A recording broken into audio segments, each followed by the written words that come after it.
বলছে ভয় নয় ভরসা।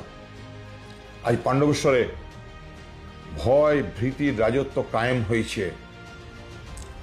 আজ যখন শতদ্বীপের মা রাত্রি 2টোর সময় যখন হাউ হাউ করে কাঁদছিলেন, আজকে যখন যারা গৃহহীন, যারা ঘর ছেড়ে পালিয়ে গেছে, তাদের স্ত্রীরা, তাদের বাড়ির মেয়েরা, শুধু তাই নয়, আমার নামেও মিথ্যা মামলা সাজাবার জন্য, আমাকে সামাজিকভাবে পরিকল্পিতভাবে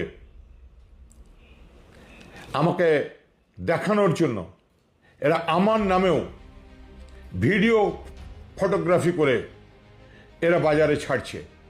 আজকে আমি নরেন্দ্রবাবুকে বলি যে আজকের দিনে যারা ঘর ছাড়া আছে, যারা অ্যারেস্ট আছে, তাদের পাশে না দাঁড়িয়ে আপনি সোশ্যাল মিডিয়ায় এই প্রচারটা করে যারা অরিজিনাল তৃণমূল কংগ্রেস করছেন তাদেরকে বিব্রত ফেলছেন, তাদেরকে অশান্তির মধ্যে ফেলে দিচ্ছেন।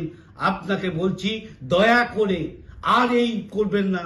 বিগত 5 বছর যা করেছেন, আর মানুষকে অশান্তি দেন না। আমরা তৃণমূল কংগ্রেসের কর্মী হিসাবে আমরা সঠিক থাকব, এবং বিজেপির কর্মীরা যারা নেতৃত্ব আছে, বিজেপির বিধায়ক আছে, আমাদের সমস্ত মানুষকে সাহায্য করছে। কাউকে বলেনি বাড়ি থাকতে দেব না, কাউকে বলেনি ঘর ছাড়া হতে দেব না। আজকে মানুষ বুঝতে পারছে, তাই আপনাকে বলি আপনি একটু শান্ত থাকুন।